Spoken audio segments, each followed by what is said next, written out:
Chers amis du Club des Hommes en Noir, très heureux de vous retrouver. Pour rappel, l'émission que vous allez voir est un extrait seulement de l'intégralité du Club des Hommes en Noir. Si vous voulez profiter vraiment de nos émissions et des échanges qui sont présents, eh bien, allez sur notre chaîne YouTube, la chaîne YouTube de l'Homme Nouveau, cliquez sur le bouton rejoindre et puis profitez en avant-première, en priorité de la diffusion de l'intégralité de ces émissions. Sinon, vous pouvez également aller sur le site de l'Homme Nouveau, renseigner votre adresse courriel pour être prévenu de la diffusion de ces émissions du Club des Hommes en Noir.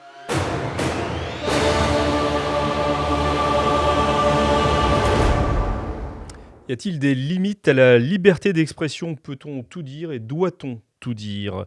Bienvenue dans le Club des Hommes en Noir. Très heureux de vous retrouver pour cette émission de débat sans langue de bois et sans langue de buis, du moins j'espère.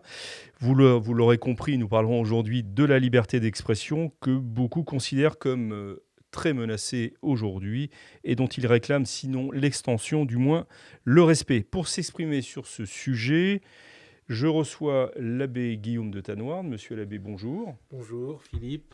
Merci d'accepter de prendre, On est toujours la parole ici.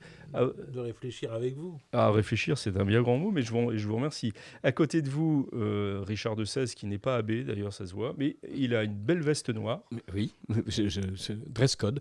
Mais bonjour Philippe. Alors en français, s'il vous plaît. Eh ben, je respecte le code de l'habillement Le du code Club des Hommes en Noir. Le code vestimentaire. Ça a été dur, hein. Voilà. L'invasion anglo-saxonne colonise les esprits. Vous pouvez effectivement vous flageller publiquement. Nous recevons également, ou je reçois également l'abbé Claude Barthes. Monsieur l'abbé, bonjour. Bonjour, tout en noir. Tout en noir, mais avec le col romain qui signe votre état. Et puis à côté de vous, en gris, lui. Guillaume Anthracite. Guy Anthracite, oui, c'est beaucoup plus chic, effectivement. Je vais dire l'abbé. Oui, bien sûr. Guillaume de Thieulois.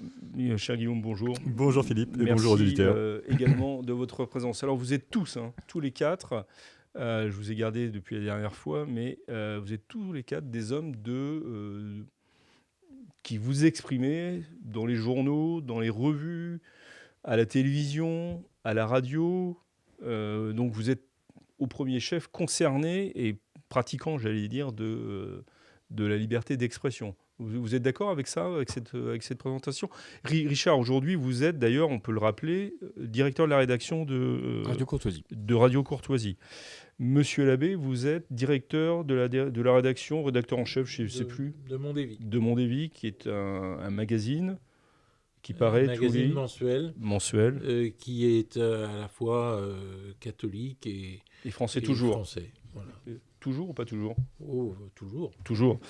Guillaume, alors là, ça va peut-être être long si on... Oui, c'est peut-être pas indispensable de donner tous les titres. Tous les titres, mais donnez-en un qui montre un peu, qui rappelle un peu votre implication dans ce sujet. Écoutez, j'ai dirigé une revue qui s'appelle Le Nouveau Conservateur, un hebdomadaire qui s'appelle Les 4 Vérités, des sites internet, notamment le Salon Belge, et voilà, quelques autres. Voilà, donc là aussi, vous et avez... sur le Salon Belge qu'on trouve le texte traduit... De Vance. Alors, on n'est pas du tout les seuls à avoir publié. Non, il a pas mal circulé. Mais à propos de liberté d'expression, vous avez été poursuivi quand même pour ça m'est arrivé plusieurs fois. Oui. Voilà, poursuivi en justice, pas poursuivi dans la rue par Jean-Marie Le Pen qui courait après vous en disant...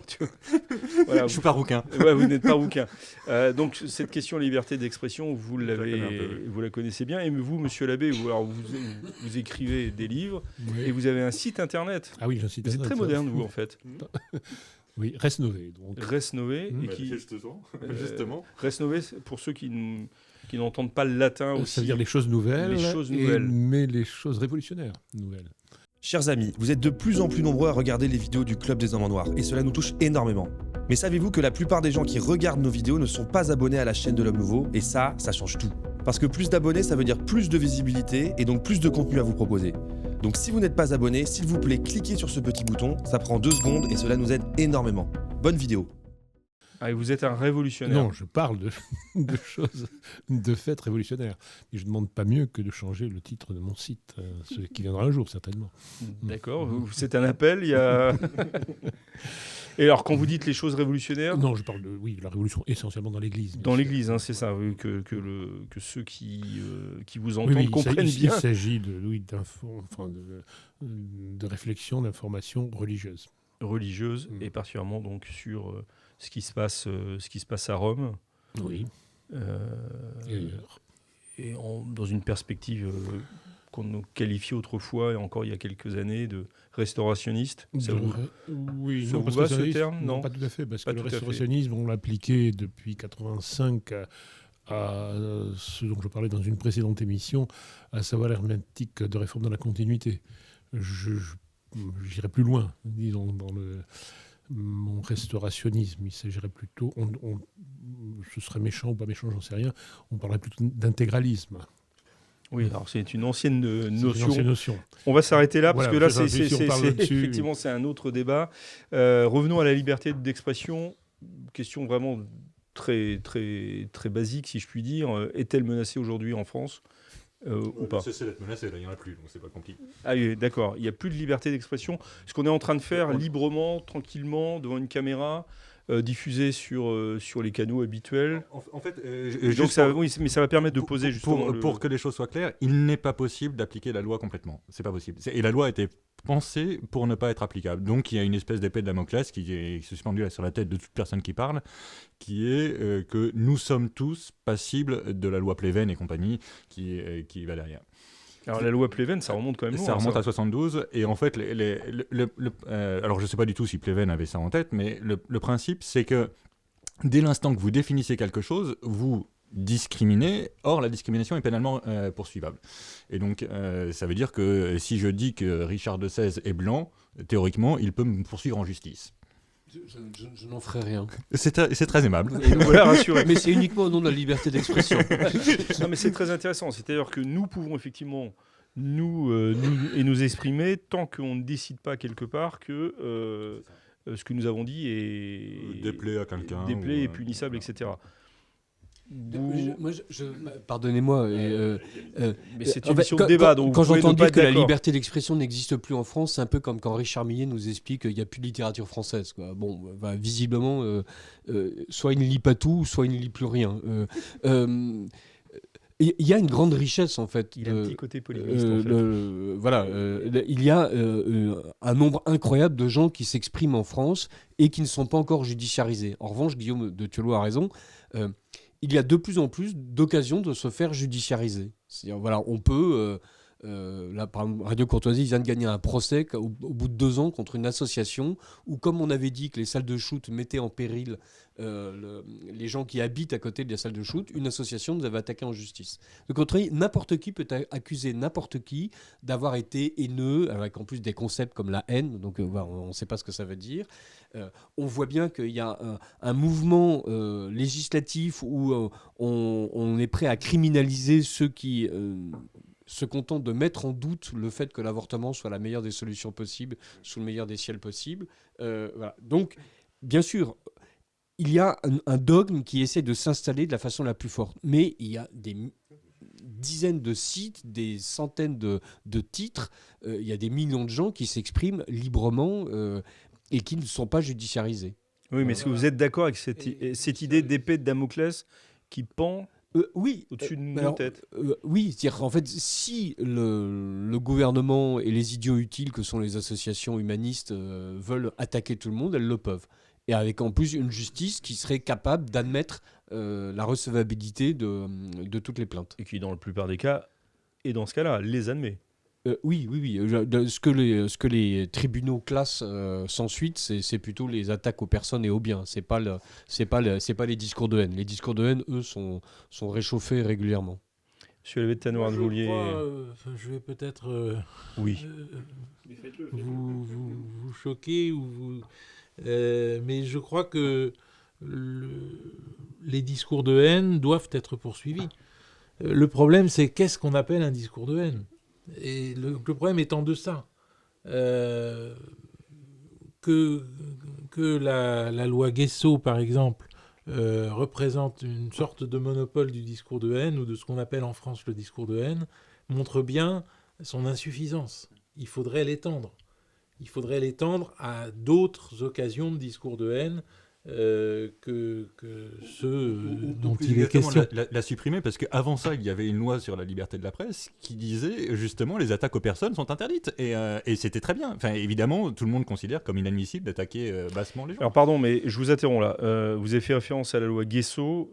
Est-ce que quelqu'un peut nous rappeler ce que disait cette loi ? Je me tourne vers vous, Guillaume. Parce que En gros, l'idée de la presque loi votre Guesso, c'est métier. de dire que toute contestation des attendus du tribunal de Nuremberg en 1945 sont une contestation de génocide et donc sont passibles des tribunaux. Non, mais ça concerne juste Juste le tribunal de Nuremberg. le tribunal de C'est Nuremberg. pour ça que c'est trop étroit. Et sachant qu'on sait très bien que le tribunal de Nuremberg a été partiellement stalinien et qu'un certain nombre de crimes dits nazis étaient en fait bolcheviques même. Voilà. Et que M. Guesso lui-même n'était pas Et que tout à M. fait Guesso sans était lien pas- avec les staliniens. Oui. Absolument. Monsieur l'abbé, vous vouliez... Il y a deux domaines de problème. Celui, en effet, fondamental de la liberté qu'on ne peut en effet pas tout dire, qu'il faut réprimer les discours de haine, réprimer le mal, d'une manière générale. Mais ça, c'est la liberté en soi. Ça va être la Vivre en société, c'est accepter Voilà, des voilà. limites. Alors, ça, c'est le discours principe de libertas praestantissimum de Léon XIII. Qu'est-ce que la liberté, la vraie liberté? Libertas, répétez. Praestantissimum de Léon XIII. C'est une encyclique C'est de une Léon XIII. encyclique sur la liberté, la vraie liberté. On en parlera, j'imagine, puisqu'on va parler de la liberté. Et d'autre on part, parlera de tout ce que vous voulez. pardon. Vous avez d'autre pleine part, liberté. J'ai pas le pas. Le fait que nous sommes dans un système globalement révolutionnaire, dont la question de la liberté est un des aspects seulement, où on peut parler, en effet, et on parle beaucoup, jusqu'à un certain point.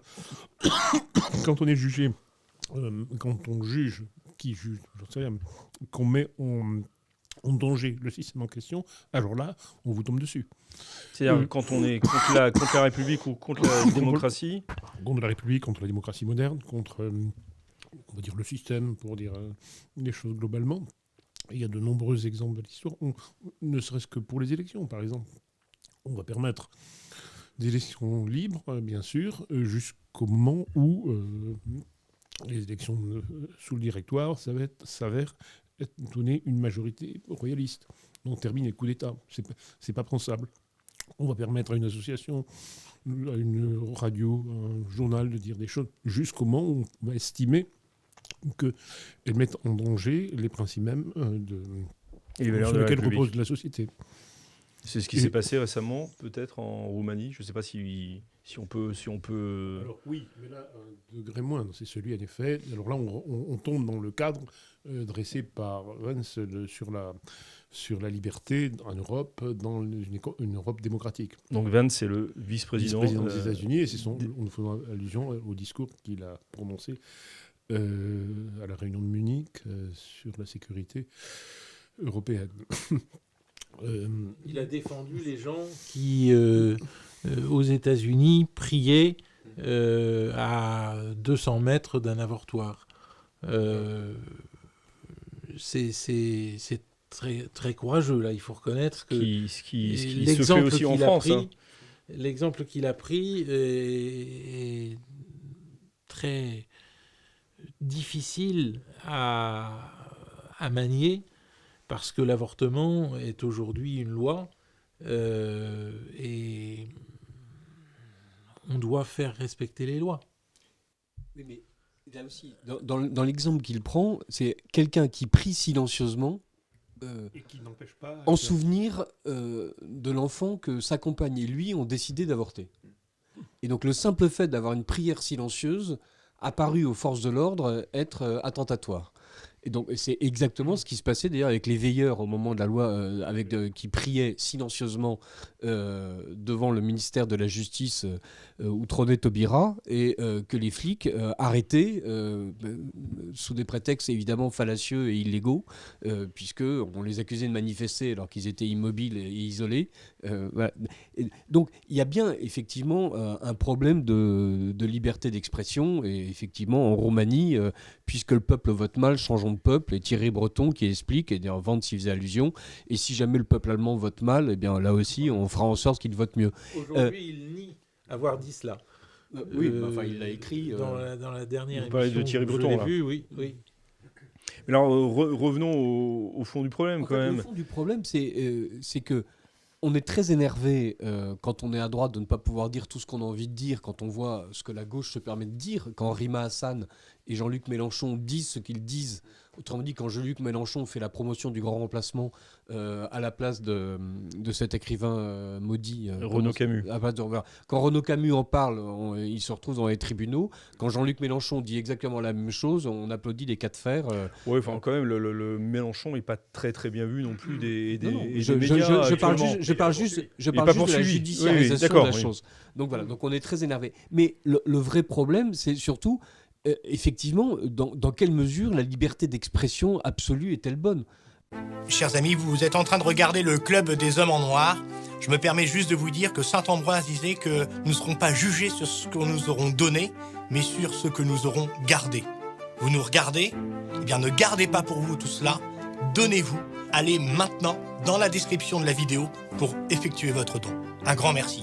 Si on prend les vieux maîtres dont Barbé d'Aurevilly, dans Les prophètes du passé dressent le portrait, en fait, qui vient d'être édité, par la 11e heure. Par la 11e heure. Il y a des penseurs réactionnaires et traditionnalistes qui ne sont pas du tout pour la liberté d'expression absolue, parce qu'effectivement, c'est aussi permettre à n'importe quel crétin, fou et pervers... Mais qu'est-ce qui détermine le crétin il y a une régulation. En tant que catholique, on voit bien à peu près qui peut déterminer quel est le bien. Il y a une régulation qui est simple, c'est la vérité.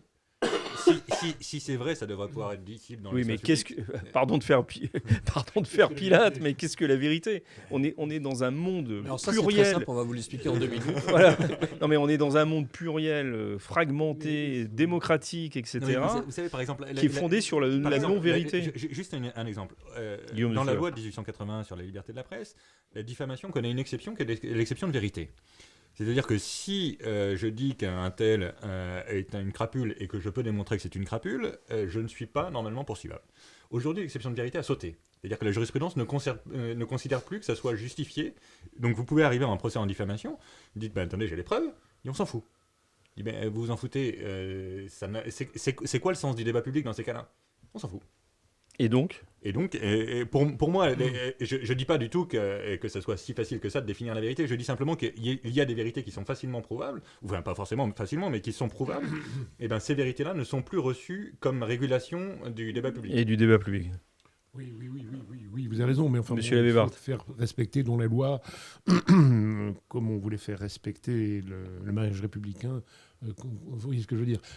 Si vous voulez, nous défendons la liberté un peu comme les ultras sous la Restauration et en 1830, enfin sous Louis-Philippe, défendaient la liberté. Ils avaient raison, bien sûr. Il n'empêche que il n'aurait pas pu tenir le même discours, il n'aurait pas dû même légitimement tenir le même discours avant la Révolution, dans la mesure où l'État était en droit de dire ce qu'on pouvait dire et ce qu'on ne pouvait pas dire, et où une vraie liberté. On ne peut pas imaginer un régime anti-révolutionnaire aujourd'hui. Non, on ne peut pas imaginer. Mais nous sommes dans ce monde nouveau où, alors, en effet, nous sommes tenus, nous avons à défendre la liberté, mais en fait, il faut quand même toujours rectifier un petit peu le tir. Et dire, nous le faisons, d'accord, nous défendons la liberté, mais nous le faisons dans la liberté d'expression, mais nous le faisons dans ce monde nouveau, dans cette situation nouvelle. Toutes choses égales par ailleurs, comme dans l'Église, on va défendre qu'on n'est pas obligé d'obéir au pape tout le temps, de ne pas croire ce qu'il dit tout le temps, parce que nous sommes dans un... Mais c'est absolument vrai, ça. Un monde nouveau. Pas du tout. C'est pas seulement vrai dans le monde nouveau. Oui, enfin, quand le pape parle de doctrine, ce serait dans le monde véritable, ecclésial, on ne pourrait pas le faire.